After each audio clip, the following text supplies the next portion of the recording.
Hey, welcome to the Cash Chasers podcast, everybody. I'm Scott. We have Bobby Bird in the studio. How's it going? And Mr. Aaron Pross. Hey, guys. Welcome, guys, and welcome to the Cash Chasers podcast. Thank you for joining us this week and for always being great fans. We appreciate you guys. We do. Yeah. And so this week, we wanted to take a topic that I feel like, we try to appeal to newer whiskey lovers. And I feel like the topic this week is going to really appeal to them. And I bet that some of our more experienced listeners will also have a take on this. So I'm excited to get to that. But first, we have a great tasting this week.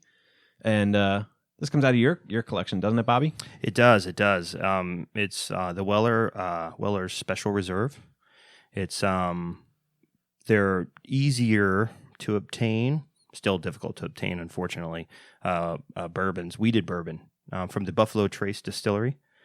So Buffalo Trace obviously has Buffalo Trace. You'll find Eagle Rare, the Weller lineup, which is a cool, great lineup. Pappy, Van Winkle, Rip Van Winkle. There's a lineage to Pappy there, which a lot of people are starting to become aware of. Yeah, especially recently with the awards and such. Yeah. There are Wellers that I prefer over. We'll do I think we're going to do the Rip Van Winkle tasting sometime. Sure. And we did it together, the three of us, and we had, what did we have at my house? Was it the Antique? I don't remember. Oh, yes, it was the red label. The red, so the Antique, the 107, and we preferred that over the Rip Van Winkle. Which, fun fact about the Rip Van Winkle, that's what we drank over as we came up with the idea of this podcast. That's exactly. That's true. Yeah. So, you know what? Thank you, Buffalo Trace Distillery. So I like to say that this one's easily obtainable. And in my neck of the woods, it cost $45. And that's going to change and vary. It's actually harder to find now, and this is February 2020 for reference. Right. It's unfortunate that it's hard to find because it's actually pricier. There's places out there that won't get it at all. This one was actually bought by my neighbor and friend, Perry Stewart, who found it. Thanks, Perry. Thank you, Perry. Name drop. She actually found three bottles. 9 bottles. And I bought one from her, and then another friend, Jason, who's in our group. Jason. Hi, Jason. Name drop. Group. Yep. He actually got me this one. So he found this one for us. So that's the one we're drinking now. And I'm about halfway through this bottle. It is sublime. And I can't wait for you guys to try it. It's for an easy daily, well, not really daily since it's so hard to get, but for a 45% ABV. I love weeded bourbons. I'm a big fan of the sweet, nutty taste of a good weeded bourbon.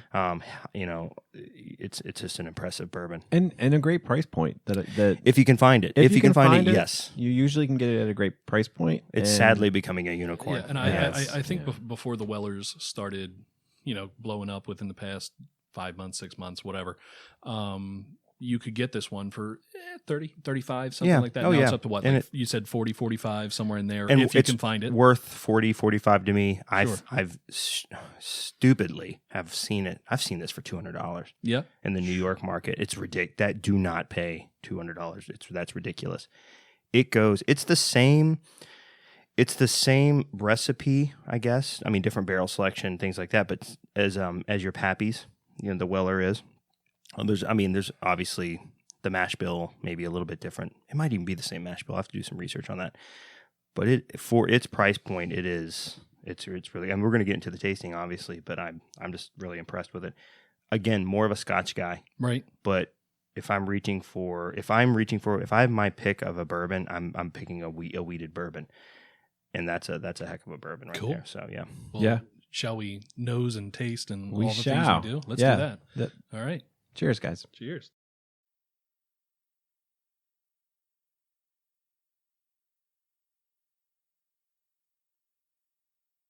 So I noted on the nose, first off, beautiful nose. Yeah. Right? Mm-hmm. Caramel, all that. But like a red wine, like a dry red wine on the nose. Okay. Not on the palate at all, but on the nose. So I get kind of what you're saying there a little bit on the nose. Maybe. Yeah. It's almost like lavender. Okay. I'm getting almost like not a dry. I'm really not getting a dry red wine. I'm getting more of like a port or something. Can like I that. say it's? I'm saying wine, but almost, and it reminds me rosewater kind of. Okay, that kind and of. You know what I mean? You were saying, what did you just say? Jasmine, No, lavender. lavender. Yeah. Okay, Two different. Yeah, but the lavender, I can get that now. I mean, yeah. it's faint. Yeah. So I'm on the nose and on the taste. I'm getting like a butterscotch candy. Oh, almost, you know, like we've alluded to some things having a little bit of like that Werther's original sort of taste, and I'm getting a lot of that, like, but not like overpoweringly sweet on it. You know, more of that sort of like brown sugar butterscotchy happiness. I really like this one. Well, that's the sweet wheat, malty, the butterscotch. I wrote that down because I get that too. It's a really rich, creamy bourbon. And, and as much as I like it, and I kind of get this with a lot of bourbons, just a short finish. Yeah. Nothing sticking around, you know what I mean? But it's got a little something, a little more not peppery on the finish that is lasting with me. Almost like a Christmas cookie cinnamony thing going on the finish. I get like that. It just that one. It's barely even a flavor. It's almost a feeling. Did you think about ethanol once? No, drinking right. that? Well, that's what I wanted to say was that the acetone the is very light. I know what you're saying, Aaron, and it's not quite like a nutmeg, but but maybe it is almost like it's that sort of taste. And like I said, it. it's more of a feeling than a flavor to me. Right. Like it's just and whether the cheeks. That spicy kind of I like that. But not like a pepper spice, not like a heavy rye. Obviously, it's a wheated bourbon. They're pulling the rye out that you would usually have there and replacing it with the wheat. But it's not that rye peppery spice. It's more of a, I don't know how else to explain it aside from like a nutmeg cinnamon Christmas cookie sort of thing. I really like that. I like that a lot. I love that a lot. Yeah. I'd put this up there with the as far as like how much I enjoy it as a bourbon. I'd put it up there with the McKenna we tasted. I find them. I thought, because I tasted this not too long ago against the McKenna, and I love the Henry McKenna, but I preferred this over it.